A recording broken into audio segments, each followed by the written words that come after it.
అధిక బరువుతో బాధపడుతున్నారా? వినీలాస్ వెయిట్ లాస్ డైట్ ప్లాన్ తో ఇంటి దగ్గర నుంచి హెల్దీగా బరువు తగ్గండి. నమస్తే and welcome to Suman TV.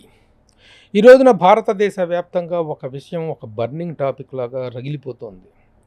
సనాతన ధర్మం, భారతీయ సంస్కృతి, హైందవ సంప్రదాయం వీటన్నిటికి మీద ఒక దాడి జరుగుతుందనేటువంటి ఒక ఆందోళనకరమైనటువంటి పరిస్థితి నెలకొన్నటువంటి నేపథ్యంలో ముఖ్యంగా ఈ హైందవులందరూ, హిందువులందరూ కూడాను పరమ పవిత్రంగా భావించే తిరుపతి లడ్డూ విషయంలో జరుగుతున్న వివాదం దేశంలో ప్రకంపనలు సృష్టిస్తుంది.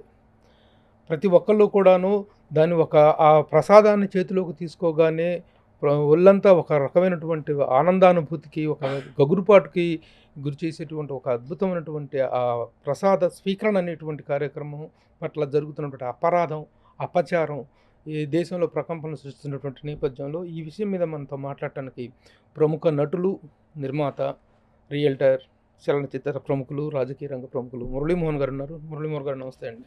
నమస్తే అండి. మీ దృష్టికి వచ్చి ఉంటుంది జరుగుతున్నటువంటి వివాదం ఏంటో, తిరుపతి లడ్డూ ప్రసాదం మీద జరుగుతున్నట్టు వివాదం, దాని మీద జరుగుతున్నట్టు చర్చోపచర్చలు ఒక చూస్తున్నామండి. రెగ్యులర్గా చూస్తూనే ఉన్నాం న్యూస్ ఛానల్స్ వాటిలో కూడా. చాలా బాధాకరం. ఎందుకంటే ఏ మతం వాళ్ళకైనా ఎవరికైనా వాళ్ళకు దేవుడు అనేవాళ్ళు ఉంటారు. అందరికీ ఒకళ్ళే ఉండాలనేది లేదు. క్రిస్టియానిటీ వాళ్ళు చూసుకున్నారంటే జీసస్ క్రిస్ట్ని చేస్తారు. అలాగే ముస్లిం సోదరులు ఉన్నారంటే వాళ్ళు అల్లా చూస్తారు. మన హిందువుల్లోకి వచ్చినప్పటికి మనకేంటంటే వీఆర్ డిఫరెంట్. మనం ప్రకృతిని దేవుడిగా చూస్తాం, పంచభూతాలని దేవుళ్ళుగా చూస్తాం, చెట్టుని దేవుడిగా చూస్తాం, పుట్టని దేవుడిగా చూస్తాం, పాముని దేవుడిగా చూస్తాం, సింహాన్ని, పులిని దేవుడిగా చూస్తాం. ఇట్లా అన్నిటినీ కూడా మనం జీవరాశుల్లో కూడా దైవత్వం చూస్తాం. అందుకని మిగిలిన వాళ్ళలాగా ఒక పేరు ఉండదు మనకి. వెంకటేశ్వర స్వామి అనొచ్చు, రాముడు అనొచ్చు, కృష్ణుడు అనొచ్చు, ఏదైనా అనొచ్చు. ఎవరు ఏ పేరుతో పిలిచినా దేవుడు అనేది ఒకటే. అందుకని ఎవరికి ఇష్టం అయితే, ఎవరికి ఏ నమ్మకం ఉంటే ఆ నమ్మకంతో చేస్తారు. ముఖ్యంగా మన దగ్గరకు వచ్చేటప్పటికి మనం 2 తెలుగు రాష్ట్రాల్లో చూసుకుంటే తెలుగు వాళ్ళందరూ కూడా ఎక్కువగా వెళ్ళే దేవాలయం ఏది అని అంటే తిరుపతికి. ఒక ఈ 2 తెలుగు రాష్ట్రాల్లోనే కాదు, one of the biggest temple, one of the biggest collection. అలాగే డివోటీస్ రోజుకి లక్షల మీద వస్తారు. ఇది చాలా తక్కువ ఉంటుంది. ఏదో ఆ పండగ సందర్భంగా రావటం కాకుండా ఇది నిత్యం. అలాంటిది ఇంటింట్లోనూ ప్రతి ఇంట్లోనూ వెంకటేశ్వర స్వామి ఫోటో లేకుండా ఎవరో ఉండరు. ఏ కష్టం వచ్చినా స్వామికి దండం పెట్టుకొని, ముడుపులు కట్టుకొని, ఆ కోరికలు తీరగానే మనం గుడికి వెళ్ళటం, దైవ దర్శనం చేసుకోవటం చాలా పవిత్రంగా చేస్తాం. వెళ్ళేటప్పుడు కూడా చేసిన తర్వాత, దర్శనం అయిపోయిన తర్వాత కళ్ళు మూసుకొని ధ్యానం చేసుకుంటా ఆ కాసేపే మనకు ఉండేది. దర్శనం ఎక్కువ టైం ఉండదు. లోపల పదని అంటూ ఉంటారు. కాసేపులోనే కళ్ళు మూసుకొని దేవుణ్ణి తలుచుకుంటూ, నాకు నా కష్టాలను తీర్చావు, నా అభివృద్ధిని నీకు ఇవ్వాలి, మీ ఆశీస్సులు నాకు ఎప్పుడు కావాలని మనస్ఫూర్తిగా దండం పెట్టుకుంటాం. బయటకు వచ్చిన తర్వాత ప్రసాదం అనేది చాలా చాలా ఇంపార్టెంట్ అయింది.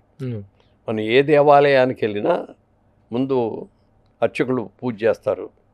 పూజ చేసిన తర్వాత మంత్రాలు చదువుతారు. మంత్రాలు చదివిన తర్వాత హారతిస్తారు. మన దగ్గరకు వచ్చి షడగోపురం పెడతారు, తీర్థం ఇస్తారు, ప్రసాదం ఇస్తారు. ప్రతి దాన్ని పరమ పవిత్రంగా చూసుకుంటాం మనం. ఇందులో ఎక్కడ కల్తీ అనేది ఉండదు కూడా. ముఖ్యంగా మన తిరుపతి దేవాలయం చూసుకుంటే తిరుపతి లడ్డు అనేది వరల్డ్ ఫేమస్. అంటే వరల్డ్ ఫేమస్. అంత అద్భుతంగా ఉంటుంది అది. దానికి అందులో వాడే సుగంధ ద్రవ్యాలు కానీ, యాలకులు కానీ, లేకపోతే కిస్మిస్ కానీ, అన్ని, ముఖ్యంగా నెయ్యి కానీ ఇవన్నీ కూడా చాలా అద్భుతంగా ఉంటాయి. ఇలాంటి అద్భుతంగా ఉన్నటువంటి ఆ లడ్డు ప్రసాదం తీసుకుంటాం. ఏదో మన ఇంట్లో నలుగురు 2 లడ్డూలు 3 లడ్డూలు తీసుకొని వెళ్ళాం. వాళ్ళు ఎన్ని ఇస్తే అన్ని తీసుకుందాం అనే కోరిక ఉంటుంది మనకి. కనీసం 25 లడ్డూలు తీసుకెళ్దాం, మన బంధువులకి అందరికి ఇద్దాం, మన ఆత్మీయులకి అందరికి ఇద్దాం, మన స్నేహితులకి అందరికి ఇద్దాం అనగానే ఆ తిరుపతి ప్రసాదం తీసుకొచ్చి ప్రసాదం తీసుకోండి అని అంటే మన ఆఫీసులో కానీ ఎక్కడికైనా కూర్చునే వాళ్ళు కూడా లేచి నుంచొని చాలా ఇదిగా 2 చేతులు కూడా ఇలా పెట్టుకొని అవును. ప్రసాదం తీసుకొని చక్కగా కళ్ళకద్దుకొని ఆ ప్రసాదం తింటాం. అంత పవిత్రంగా. అంటే తిరుపతి మనం వెళ్ళకపోయినా మన మిత్రుడు, మన స్నేహితుడు, మన బంధువు వెళ్ళొచ్చాడు, ప్రసాదం అక్కడి నుంచి తీసుకొచ్చాడు, స్వామివారే పంపించారు అన్నంత ఆప్యాయంగా మనం ఆ ప్రసాదం తింటాం. మన దురదృష్టవశాత్తు ఈ మధ్యకాలంలో కొద్ది సంవత్సరాలుగా తిరుపతి ప్రసాదం మీద కూడా చాలా కాంట్రవర్సీ వచ్చింది.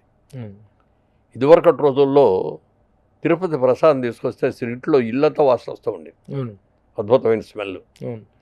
అలాగే ఫ్రిడ్జ్లో పెట్టకపోయినా బయట పెడితే కూడా ఓ నెల రోజులైనా ఏం పాడయ్యేది కాదు.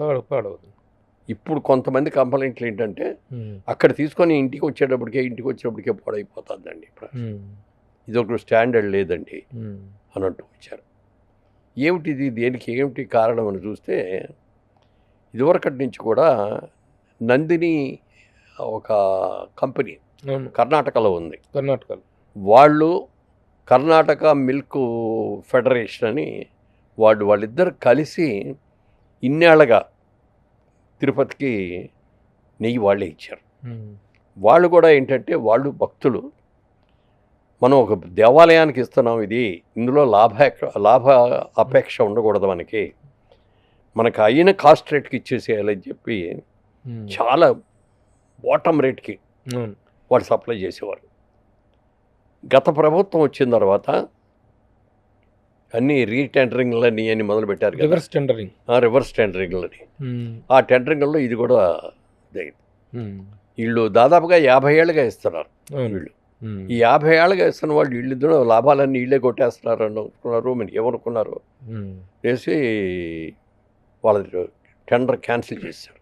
క్యాన్సిల్ చేస్తే రివర్స్ టెండరింగ్ అనే దాంట్లో వేసిన రోజున వీళ్ళు ఒక మాట చెప్పారు, మేము ఇచ్చేది రాక్ బాటమ్ ప్రైస్ అండి, మేము ఇచ్చే ప్రైస్గా అంటే ఎవరైనా తక్కువ ఇస్తారో అని ఉంటే మాత్రం అది కంటామినేషన్ ఉంటుంది, గ్యారంటీగా ఉంటుంది. అందులో ఏదో లోటు లేకపోతే ఆ రేట్ గిట్టదు, మాకోసం కాస్ట్ రేట్కి ఇస్తున్నాం మేము. అందరూ రైతులు ఫెడరేషన్ వాళ్ళు డైరెక్ట్గా పాలు తీసుకెళ్ళి ఇచ్చేవాళ్ళు వాళ్ళందరూ చేస్తున్నారు. మేము మా కంపెనీ తరఫు నుంచి దేవుడి భక్తి మాకు చాలా ఎక్కువ, అందుకని మేము అలాగే ఇస్తున్నామని చెప్పి, ఇది ఎవరైనా తక్కువ ఇస్తే మాత్రం దాంట్లో గ్యారంటీగా కంటామినేషన్ ఉంటుంది. ఎన్నో రకాలు ఉన్నాయి కంటామినేషన్లు, ఎన్నో ఉన్నాయంటే చెప్పడానికి లేదు. మరి ఆవు నెయ్యి పైగా ఇది బఫెలో ఘీ కాదు, ఇది ఆవు నెయ్యి. ఆవు నెయ్యి గేదెల దగ్గర నుంచి వచ్చిన నెయ్యికి వచ్చినంత ఇది రాదు, ఇందులో చాలా తక్కువ వస్తుంది. అందుకని దీని కాస్ట్ కూడా ఎక్కువ ఉంటుంది. ఇప్పుడు ఇవాళ మనం మార్కెట్కి వెళ్ళి ఆవు నెయ్యి కొనుక్కోవాలి మంచిది అని అనుకుంటే 800 రూపాయలు 1000 రూపాయలు ఉంటుంది. అలాంటిది వాళ్ళు 500 ఎంతో సుమారుగా 450 ఏదో వాటికి సప్లై చేస్తున్నారు ఇన్నేళ్ళగా. ఈయన వచ్చిన తర్వాత రివర్స్ టెండరింగ్ చూసారా, ఎంత గవర్నమెంట్ వీళ్ళందరూ కూడా బోర్డంత రేట్లు తినేశారు. మేము 330 రూపాయలకో 350కో మేము ఇస్తున్నాం, 319 రూపాయలకి మేము ఇస్తున్నాము, ఇదిగో ఇంత సేవ్ చేసామని చెప్పి ఘనంగా చెప్పుకున్నారు. అలాగే ఆ చెప్పుకున్న దాంట్లో మొట్టమొదట ఆయన చెప్పాను కదా, కర్ణాటక వాళ్ళు నందిని వాళ్ళు మిల్క్ ఫెడరేషన్ వాళ్ళు ఇచ్చేటప్పుడు వాళ్ళే చెప్పారు, వార్నింగ్ ఇచ్చారు, ఈ రేటు కంటే ఎవరన్నా తక్కువ ఇస్తున్నారంటే మాత్రం ఇది కాదు. వీళ్ళకి ఇచ్చిన టెండర్ వేసింది ఎవరు, వీళ్ళకి ఏమైనా అయ్యి ఉన్నాయా, డైరీ ఫార్మ్స్ ఉన్నాయా, వీళ్ళకి ఏమైనా ఉన్నాయా, ఒక మిడిల్ మ్యాన్ లాంటి వాడికి ఈ టెండర్ అప్పగించారు. మధ్యవర్తి ఎక్కడి నుంచి తెస్తాడు, మార్కెట్లోకి వెళ్ళి కొన్ని సప్లై చేస్తాడు. మార్కెట్లో డిఫరెంట్ టైప్స్ ఆఫ్ ఉంటాయి. నెంబర్ 1 ఈ రేటుకి 319 20 అన్నారు కదా, దీన్ని సప్లై చేస్తాడంటే దీంట్లో ఆడికి 100 రూపాయల లాభం చూసుకుంటాడు. అంటే ఎంత హీనమైన నెయ్యి వస్తుంది. రోజుకి 15,000 కిలోలు నెయ్యి కావాలి, 15,000 కిలోలు కావాలి. అంత నెయ్యి ఎక్కడి నుంచి కలెక్ట్ చేసి ఇవ్వగలడు? మార్కెట్లో ఏది దొరికితే అది చెత్త చెదారం అంతా తీసేసుకున్నారు. అవి టెస్ట్ చేసి చూస్తే దాంట్లో జంతువుల యొక్క కొవ్వు ఉంది కూడా. ఈ కొవ్వులు ఎక్కడి నుంచి వస్తుంది? జంతువు చచ్చిపోయిన తర్వాత దాన్ని తీసుకొచ్చేస్తే అది బయటకు వస్తుంది. మనం చెప్పడానికి కూడా వీలైనటువంటి జంతువుల దగ్గర నుంచి కూడా తీసుకొని ఆ నెయ్యి అంతా కూడా ఇందులో కలిపేసి ఇచ్చారు. ఆ వాసన పోవటానికి కూడా అది ఏదో చేసి మొత్తం మీద మంచి నూనె అన్నట్టుగానే సప్లై చేశారు. ఎవరికి కూడా అనుమానం రాలా. ఈ గత 5 ఏళ్లలో లడ్డు పాడుతా ఉంది, ఇదివరకు క్వాలిటీ లేదు అని అందరం ఫీల్ అయ్యాం. అనుమానం అంటే ఏదో క్వాలిటీ తగ్గింది, పరిమళం అనేటువంటిది పోయింది, పరిమళం పోయింది, లడ్డు రుచి పోయింది, ఇదివరకు ఉన్నట్టుగా నెల రోజులు ఉండట్లేదు, నిలవక సామర్థ్యం. ఒక్కొక్కడు కొంతమంది తిరుపతిలో కొనుక్కొని మర్నాడు ఇంటికి వచ్చేటప్పటికి ఇంటికి వచ్చి లడ్డు చూస్తే పాడైపోయి ఉంటుంది. అందుకని దానికి ఉన్న వాల్యూ అంతా పడిపోయింది. కానీ ఎందుకు జరుగుతుంది, ఎలా జరుగుతుంది అనేది మనకెవరికి తెలియదు. దీన్ని జనరల్గా సిస్టమ్ ఏంటంటే ఏ ప్రోడక్ట్ అయినా వచ్చినప్పుడు దానికి ల్యాబ్కు పంపించి టెస్ట్ చేయించాలి. మరి గత ప్రభుత్వం ఉన్నప్పుడు అవి జరగల. వాళ్ళే సప్లై చేసి వాళ్ళే టెండర్స్ కాల్ఫర్ చేసి రివర్స్ టెండరింగ్లు చేసి వచ్చినాయి కదా. అది తర్వాత అనుమానాలు వచ్చి చేస్తే చాలా చోట్ల పంపించారు, ఒక ల్యాబ్కి కాదు, చాలా చేపలకి గుజరాత్లో కొన్ని ల్యాబ్స్కి పంపించారు, ఇంకెక్కడో కొన్ని ల్యాబ్స్కి పంపించారు. చేస్తే అన్నిట్లో కూడా కంటామినేషన్ ఉంది, ఇందులో జంతువుల యొక్క కొవ్వు ఉంది అని క్లియర్గా రిపోర్ట్స్ వచ్చేస్తాయి. ఇది ఉద్దేశపూర్వకమైనటువంటి చర్యగా మీరు భావిస్తున్నారా? అంటే ఒక తిరుమల దేవస్థానం యొక్క పవిత్రత ఔన్నత్యం పట్ల ఎలాంటి ఒక భక్తిభావం లేనటువంటి వ్యక్తులు చేసినటువంటి చర్యగా భావిస్తున్నారా? ఎలా దీన్ని మీరు మీ విశ్లేషణ ఏంటి దీని మీద? అంటే ఇలాంటివి జరిగేటప్పుడు 2 కోణాలు ఉంటాయండి. ఒక కోణం ఎక్కువ లాభం, డబ్బులు సంపాదించేసేయాలి, ఎలా సంపాదించేసేయాలి, ఇవో ఇలాంటివన్నీ పనికిరాని కొవ్వులు, లేకపోతే వనస్పతి అని ఉంది. నెయ్యి కంటే వనస్పతి చాలా తక్కువ, డాల్డా. ఆ డాల్డాలు కూడా కలిపేస్తారు. డాల్డా కలిపితే అసలు చేతులు కలిసిపోయినట్టే ఉంటుంది అది.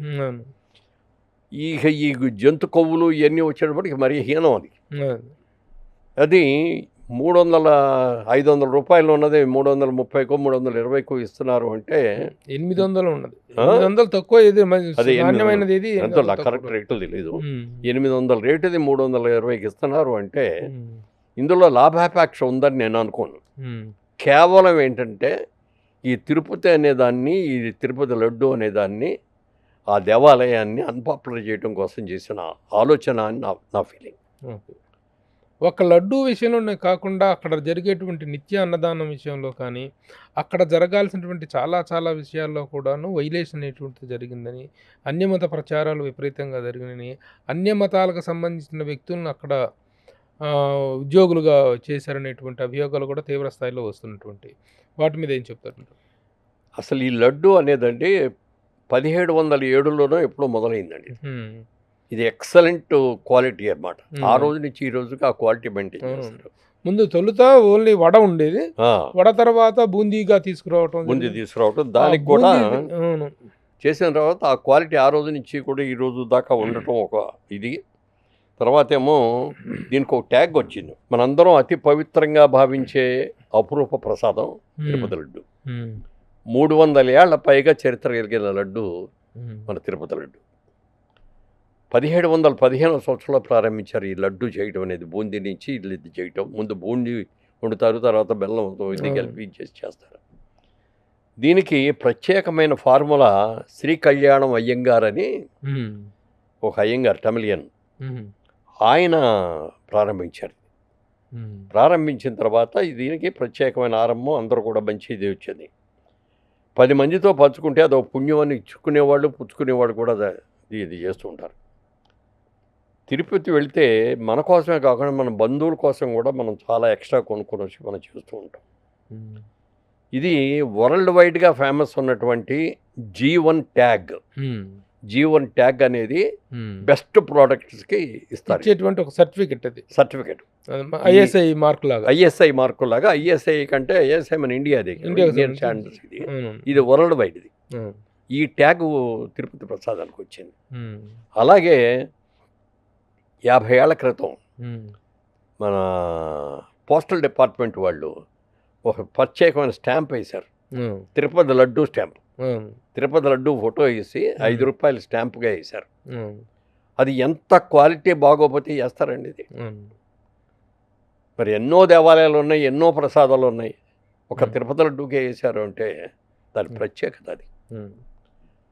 అలాంటి దాన్ని వాళ్ళ ఈ కండిషన్లో చెప్తుంటే ఎంత బాధగా ఉందంటే, ఉమ్. నా ఫ్రెండ్స్ చాలామంది ఎన్ఆర్ఐస్ ఉండి ఉమ్. వాళ్ళు అమెరికా నుంచో లేకపోతే యూకే నుంచో ఫోన్లు చేసేసి, ఉమ్. ఏమండి ఈ వార్త విన్న కాడికి మాకు కళ్ళెంబ నీళ్ళు వచ్చేస్తాయండి, ఇన్నాళ్ళు ఈ ప్రసాదం మనం తినదే, ఉమ్. ఈ ఇందులో నాన్ మరి వెజిటేరియన్స్ బోలెంత మంది ఉంటారు, అవును. ఆ వెజిటేరియన్స్ అందరూ కూడా మేము మాతో ఈ ప్రసాదాలు తినిపించారా ఉమ్. అని వాళ్ళు పడ్డ బాధ ఇంత అంతా కాదండి. అవును. అయితే తిరుపతి దేవాలయంలో మనకి తిరుపతి కాదు ఏ దేవాలయమైనా ఉమ్. అన్య మతాల వాళ్ళు ఎవరైనా వచ్చేటప్పుడు వాళ్ళు ఒక ఇది ఇవ్వాలి, అవును. డిక్లరేషన్. డిక్లరేషన్ ఫారం మీద సంతకం పెట్టాలి. పెట్టి మేము ఫలానా మతం వాళ్ళు ఏదో అని హిందూ చెప్పి, మతం పట్ల మాకు విశ్వాసం ఉంది, గౌరవం ఉంది అని చెప్పచ్చు. అందుకని పెట్టాలి. అవన్నీ పెడితేనే వాళ్ళని ఎలవ్ చేస్తారు, లేకపోతే ఎలవ్ చేయరు. ఉమ్. కానీ మన ముఖ్యమంత్రి గారు, గత ముఖ్యమంత్రి గారు ఉమ్. చాలాసార్లు వెళ్ళారు తిరుపతి. ఉమ్. ఆయన ఏ రోజున కూడా ఈ డిక్లరేషన్ ఫారం ఇస్తే కూడా అసలు లెక్క చేయలేదు, ఉమ్. ఏ రోజున కూడా ఇది చేయలేదు. ఉమ్. అలాగే స్వామివారికి బట్టలు ఇవ్వడానికి కానీ, స్వామివారి ఇది చేయడానికి కానీ భార్యాభర్తలు ఇద్దరు కలిసి వెళ్తారు, అవును. దంపతి సమేతంగా వెళ్తారు. సతీ సమేతంగా వెళ్తారు. ఉమ్. ఏ రోజున ఆయన సతీ సమేతంగా అక్కడికి వెళ్ళాలి. ఉమ్. ఉమ్. మరి ఇవన్నీ ఇక్కడ చూస్తుంటే ఉమ్. మన డిగ్రేడ్ చేయడం కోసం చేశారా ఇది, ఉమ్. నిజంగా లేకపోతే దేవుణ్ణి అన్పాపులర్ చేయడం కోసం చేశారా అనేది ఆలోచిస్తే ఉమ్. నాకు రెండో కారణమే కరెక్ట్ అని. బలంగా కనిపిస్తుంది. ఉమ్.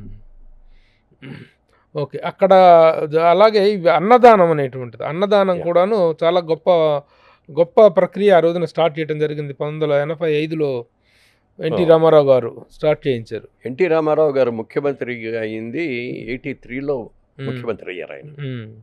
85లో నిత్యాన్నదానం అనే స్కీమ్ని అవును. రామారావు గారే ఇది చెప్పి తిరుపతి దేవస్థానం ద్వారా చేయించేసి ఉమ్. ఎంతోమందికి అందరికి కూడా ఒక అప్పీలు ఇచ్చారు ఆయన. అవును. నిత్యాన్నదానం ఒక స్కీమ్ పెట్టాం, ఈ స్కీమ్కి మీరు అందరూ కూడా ఇస్తే మీ పేరు మీద ఇక్కడ పెడతాం, మీ పెద్దవాళ్ళ పేరు కానీ వీళ్ళతో కానీ ఉమ్. అని అంటే చాలామంది డొనేషన్స్ ఇచ్చారు, బ్రహ్మాండంగా డొనేషన్స్. ఉమ్. మొట్టమొదట రోజుకు 2000 మందికి వంట చేసేవారు. అవును. ఈ 2000 టోకెన్లుగా ఇచ్చేవారు. అవును. అక్కడ దర్శనం అయిన తర్వాత దర్శనం అయిన తర్వాత ఈ టోకెన్ ఇచ్చేవారు. ఆ టోకెన్లో ఈ 2000 మందికి మాత్రం భోజనం పెట్టేవారు. అవును. ఇవాళ పాపులారిటీ పెరిగిపోయింది, ఫండ్స్ పెరిగిపోయినాయి, డొనేషన్స్ పెరిగిపోయినాయి. ఉమ్. ఇవాళ రోజున టోకెన్ అనే సిస్టమ్ తీసేసి ఎంతమంది వస్తే అంతమంది భక్తులకి నిత్యాన్నదానం. అవును. నిత్యాన్నదానం కూడా ఏదో సాంబార్ రైస్ ఇంత కర్డ్ రైస్ పెట్టడం కాదు, ఉమ్. చక్కగా పెళ్లి భోజనాల్లో ఎలా పెడతారో అన్ని వాటితోటి మంచి గుమ్మలాడేటటువంటి మంచి వాసనతోటి మంచి రుచికరమైనటువంటి నిత్యాన్నదానం చేస్తారు. ఉమ్. మీరు చెప్తే నమ్మరండి.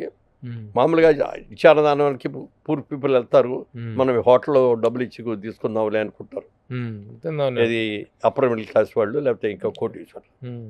కానీ తిరుపతిలో అన్నప్రసాదం తినడం కోసం క్యూలో నిలబడి కోటీశ్వర్లు కూడా క్యూలో నిలబడి వెళ్ళి తినే సందర్భాలు ఎన్నో. మీరు తిన్నారండి? నేను తింటా, ఉమ్. యా కావాలని వెళ్ళాను నేను. ఉమ్.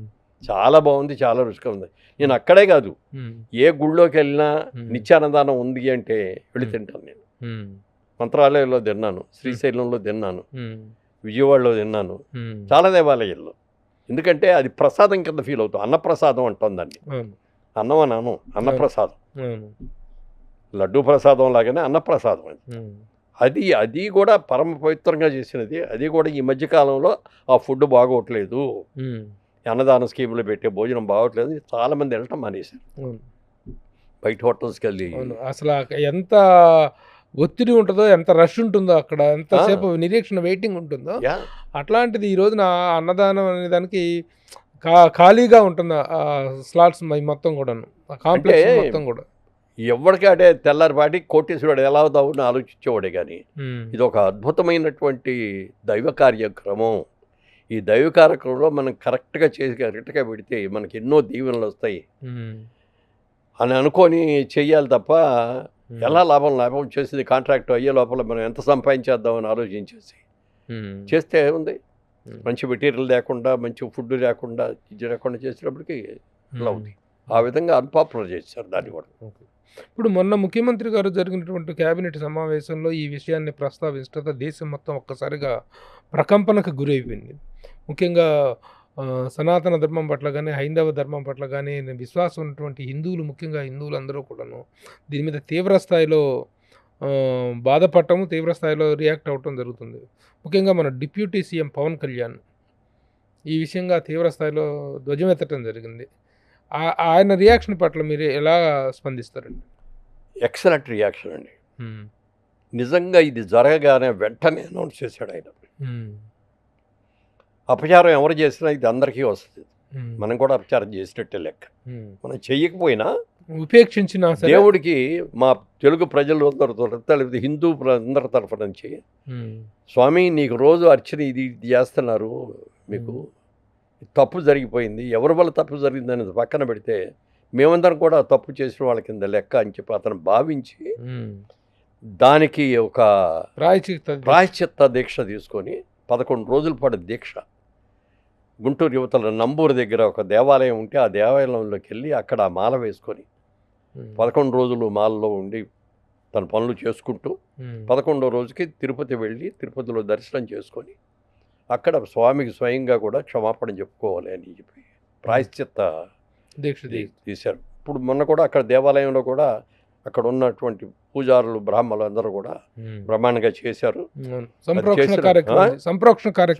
సంప్రోక్షణ ఎందుకంటే ఒక సూర్యగ్రహణం వచ్చినా, చంద్రగ్రహణం వచ్చినా, ఇంకోటి ఏదైనా తప్పు జరిగినా ప్రక్షాళన అంటే సంప్రోక్షణ చేస్తుంటారు. సంప్రోక్షణ, ఆ సంప్రోక్షణ చేయటం అనేది ఒక అలవాటు. అది ఇది వచ్చేటప్పటికి కంప్లీట్గా టెంపుల్ మొత్తం యాజ్ ఇట్ ఈస్గా కంప్లీట్గా అంతా కూడా వాటర్తో కడిగిచ్చేసి అది చేసి సంప్రోక్షణ చేశారు. ఇది అనుకోకుండా ఒక రాజకీయ వివాదంగా మారింది అనేటువంటిది అనుకోకుండా ఏం కాదు, జరిగింది. ఒక గత ప్రభుత్వం చేసినటువంటి ఒక తప్పిదాన్ని ఈ ప్రస్తుత ప్రభుత్వం, కూటమి ప్రభుత్వం వాళ్ళు దాన్ని పాయింట్అవుట్ చేయటం, దాన్ని వెలికి తీయటం అనేటువంటి దీనివల్ల ఒక రాజకీయపరమైనటువంటి ఇది ఏర్పడింది. ఎదురు దాడి జరుగుతూ దాడులు, ప్రతిదాడులు జరుగుతూ ఉన్నాయి. ఈ వాతావరణం ఎలా అనిపిస్తుంది? ఇది ప్రభుత్వాన్ని అన్పాపులర్ చేయటం కోసం వాళ్ళు ఇది పెట్టిన ఇది. వాళ్ళు ఏ పార్టీ ఏ ప్రభుత్వం అనేది కాదు, అసలు ఇనానిమస్గా ఎవరైనా సరే లడ్డు మీద, అక్కడ అన్నదానం మీద కంప్లైంట్ అనేది ఇట్ ఈస్ దేర్. అది మాత్రం చాలా తప్పు. అది ఎవరైనా చెప్పినా ఇవాళ ఒక పార్టీ వాళ్ళు చేస్తే అంతవరకే వస్తుంది. వాళ్ళు వరల్డ్ వైడ్ అయిపోయింది. వాళ్ళ అన్ని రాష్ట్రాల్లోనూ విపరీతంగా దీని మీద జరుగుతుంది, అన్ని దేశాల్లో కూడా జరుగుతుంది. ఇంత జరిగింది అంటే అందరూ కూడా ఎనానమస్గా ఇది తప్పు అనేది ఫీల్ అయ్యారు. కాబట్టి వైఎస్ఆర్సీపీలో ఉన్నటువంటి హిందువులు కూడాను, ఆ పార్టీలో ఉన్నటువంటి హిందువులు కూడాను దీని పట్ల తీవ్రమైనటువంటి ఆవేదనకు గురైనటువంటి సందర్భాలు, అలాంటి రియాక్షన్స్ చూడటం జరుగుతుంది. అలాగే మనం అందరం కూడా వెంకటేశ్వర స్వామి అనేది చాలా పవర్ఫుల్ అని మనం అనుకుంటాం. ఎందుకంటే తప్పు చెప్పకూడదు. అక్కడ మన కష్టం వచ్చినప్పుడు దేవుడికి మొక్కుకొని మనం ముడుపులు కడతాం. ఆ కష్టం తీరిన తర్వాత వెళ్ళి దర్శనం చేసుకుని ఆ ముడుపులు చెల్లించి వస్తాం. అది ఎవరైనా అది మర్చిపోయినా ఇది చేసినా మళ్ళీ ఏదో కష్టం వచ్చే తర్వాత ఎప్పుడైనా కష్టం రాగానే దేవుడి దగ్గరికి వెళ్ళి దండం పెట్టి, స్వామి ఈ కష్టం నుంచి నన్ను తప్పించు అని దేవుడికి దండం పెట్టుకొని, ఇది నాకు జరిగిన రోజు నేను కొండకు వచ్చి దర్శనం చేసుకుంటా అని ఒక ముడుపు కూడా కట్టి ఇది చేయటం అనేది ఒక ఆనవాయితీ. అయితే కొన్ని సందర్భాల్లో ఏమిటంటే పని జరిగిపోయి ఆ కష్టం తీరిపోయిన తర్వాత వెళ్ళి దండం పెట్టుకున్నాం, తొందరలో వస్తాం స్వామి అంటాం, తర్వాత మన పనుల్లో మనం మర్చిపోతాం. మళ్ళీ ఏదో కష్టం వచ్చాక కానీ ఇది గుర్తురాదు, అయ్యో లాస్ట్ టైం ఇది వచ్చింది, మనం గుడికి వెళ్ళలేదు, మనం ఇల్లు చేయలేదు అని. అలా చాలా పవర్ఫుల్ అని చెప్పి మనం అందరం వెళ్తూ ఉంటాం, చూస్తూ ఉంటాం. చంద్రబాబు నాయుడు గారు ఆయన మీదకి బాంబ్ బ్లాస్ట్ జరిగింది, మీకు అందరికి గుర్తుంది, అలిపిరి దగ్గర. అది జరిగినప్పుడు నిజంగా అది చాలా పవర్ఫుల్ ఇది పెట్టింది. అది పెట్టిన దానికి అసలు కారు కూడా ఎంతో ఎత్తేగిరి పడింది. అసలు అందరూ ఒక్కళ్ళు కూడా మిగలరు అనుకున్నదే. చాలా దెబ్బలతోటి ఆయన బయటకు వచ్చాడు ప్రాణంతో. ఆయన ఒక్కటే అనుకున్నాడు, నేను నీతిగా ఉన్నాను, నిజాయితీగా ఉన్నాను కాబట్టి వెంకటేశ్వర స్వామి నన్ను బతికించాడు ఇక్కడ, లేకపోతే నేను ముక్కలు అయి ఉండేవాడిని అని చెప్పి అయినాడు. ఆ రోజు నుంచి కూడా ఆయనకు విపరీతమైన దేవుడు వెంకటేశ్వర స్వామి అంటే చాలా ప్రేమ, చాలా భక్తి కూడా. ఎందుకంటే ఆయన చదువు అవన్నీ కూడా తిరుపతిలోనే జరిగినాయి కాబట్టి ఆయన లైఫే అక్కడి నుంచి స్టార్ట్ అయింది కాబట్టి ఇది ఎక్కువ. అలాగే మరి ఇప్పుడు ఇవాళ కూడా గత 5 సంవత్సరాలుగా లడ్డూలో జరిగినటువంటి వీటి మూలంగా దేవుడు కూడా చూస్తూ ఊరుకోడు కదా. ప్రాయశ్చిత్తం ఇచ్చేశారు. ఆ మాట ఎలక్షన్స్లో చూసాం కదా. ఇంతవరకు తెలుగుదేశం పార్టీకి పెట్టే కదా. ఆంధ్రప్రదేశ్ రాష్ట్రం ఏర్పడిన తర్వాత ఇంత ఇనానిమస్గా ఇంత హయ్యెస్ట్ మెజార్టీస్తో గెలిచింది ఇదే ఫస్ట్ టైం. అవును. జరగడానికి కారణం ఏంటి? స్వామి వెంకటేశ్వర స్వామి తలుసుకోబట్టి తప్పు చేసిన వాళ్ళని శిక్షించాలి కాబట్టి ఆ విధంగా శిక్ష జరిగింది. ఇప్పుడు ఇదే సందర్భంగా పవన్ కళ్యాణ్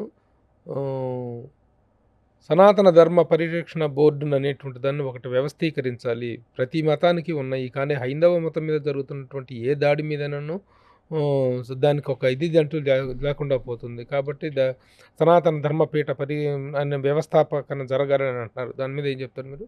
100% కరెక్ట్ అండి. ఇప్పుడు ఈ తిరుపతిలో ఇంత అరాచకం జరిగింది కదా, ఇదే ఒక మాస్క్లో కానీ లేకపోతే ఒక చర్చిలో కానీ జరిగి ఉంటేనండి ఎంత అల్లరైపోయేదండి. మనకి ఎవరైనా సరే ఎదురు ఆడి పాపం ఆడికి పోగొట్టుకుంటాడు అనుకుంటాం, మనం దండం పెట్టుకుంటాం, ఇక మేమే తప్పు చేసాం అనుకోండి అని. పవన్ కళ్యాణ్ ఏం తప్పు చేయలేదు కదా, చేయపని ఎందుకు దీక్ష తీసుకున్నాడు? అట్లా మనందరికీ కూడా జనరల్గా హిందువులు సాఫ్ట్ స్పోకెన్ పీపుల్ అండి. అంటే మిగిలిన వాళ్ళు కాదని కాదు నేను చెప్పేది. ఇదే కనుక నిజంగా ఒక చర్చిలోనో మసీదులోనో ఇంకో చోట కనుక జరిగినట్టయితే ఎంత అల్లరయ్యేది, ఎంత గోల అయ్యేది. ఇప్పుడు తిరుపతి దేవస్థానంలో ఈ అన్యమత ప్రచారం ఇతర మతస్థులను అక్కడ డిప్లాయ్ చేయటం కూడా జరిగింది, తీవ్ర స్థాయిలో జరిగింది అక్కడ. దాని మీద కూడా చర్యలు తీసుకునేటువంటి అవకాశం ఉంది, జరిగింది కూడా. చాలా మంది అక్కడికి వెళ్ళి ప్యాంప్లెట్లు ఇచ్చేస్తూ ఉంటారు, క్యూలో నిలబడి క్యూలో ఉన్న వాళ్ళందరికీ ప్యాంప్లెట్లు ఇచ్చేసి క్రిస్టియానిటీ పబ్లిసిటీ అవన్నీ కూడా చాలా చాలా జరిగినాయి. చాలా సంవత్సరాలు జరుగుతుంది, గత 5 ఏళ్లలో విపరీతంగా జరిగింది. ఇంతకీ రేపు పొద్దున తిరుపతిలో దీక్ష చేయడానికి వెళ్తున్నటువంటి మాజీ ముఖ్యమంత్రి జగన్మోహన్ రెడ్డి అక్కడ హిందూ విశ్వాసం ఉంది నాకు అనేటువంటి డిక్లరేషన్ ఇస్తారనేటువంటి నమ్మకం మీకు ఉందా? ఇస్తారా, ఇవ్వరా? గతంలో ఎన్నోసార్లు జరిగింది, ఇవ్వకుండా వెళ్ళిపోవటం జరిగింది. అప్పుడు ముఖ్యమంత్రిగా ఉన్నాడు కాబట్టి ఎవరు అడగలేరు, అడిగే దమ్ము లేదు. పైగా ఆయన ఎదురుగుండా నుండి అడగాలంటే భయపడిపోయారు, ఎవరికాళ్ళు భయపడిపోయారు. ఏ రోజున కూడా డిక్లరేషన్ ఫామ్ మీద సంతకం పెట్టివ్వదా. రేపు చూడాలి మరి రేపు ఏం చేస్తారు అనేది. But rule is a rule, ఎవరికైనా అని చెప్పి రూల్ని ఇప్పుడు ఇది చేయాలి తప్ప rule is rule for all. ఇప్పుడు పవన్ కళ్యాణ్ ఇచ్చినటువంటి స్టేట్మెంట్ ఈ విధంగా ఈ చేయటం అనేటిది అమానుషం, ఇలా చేయటం అనేటువంటి దాన్ని తను వ్యతిరేకించి తను స్టేట్మెంట్ ఇస్తే, ఆల్రెడీ దేశంలో చాలా సమస్యలు ఉన్నాయి, మళ్ళీ ఇంకా రెచ్చగొట్టొద్దు అంటూ ప్రకాష్ రాజ్ అనేటువంటి యాక్టరు తను ఒక కౌంటర్ ఇవ్వటం జరిగింది. దాని మీద మీరేం చెప్తారు? అదే చెప్పా ఇందాక మీకు, తిరుపతి దేవస్థానం దేవాలయం గురించి మాట్లాడుతాం తప్ప మిగిలిన కాంట్రవర్సీ, దానికి సంబంధించిన కాంట్రవర్సీ మ్యాటరే కదా ఇది, దానికి రిలేటెడ్ మ్యాటర్ ఇది. ఏమండి, విమర్శించే వాళ్ళు రకరకాలు ఉంటారు మనుషులు, వాళ్ళు తప్పు వాళ్ళే తెలుసుకోవాలి. ఎందుకంటే ఒక భగవంతుడికి సంబంధించింది, ఒక పవిత్రమైన దేవాలయానికి సంబంధించింది, ఇది జరిగింది ఏమిటని మనందరం ఇంత బాధపడతా ఉంటే అలాంటి స్టేట్మెంట్లు ఇవ్వటాలు తప్పది. నీకు చేతనైతే నువ్వు ఏదైనా మంచి చేయి, అంతేగాని దాని మీద మళ్ళీ చేసేవాళ్ళని మంచి చేస్తున్నటువంటి పవన్ కళ్యాణ్ పాపం ఇంత ఇదిగా చేసి మనందరం చేసాం, మీరు చేశారని నేను చేశాను, మనం ఎవరైనా చేయలేదు కదా.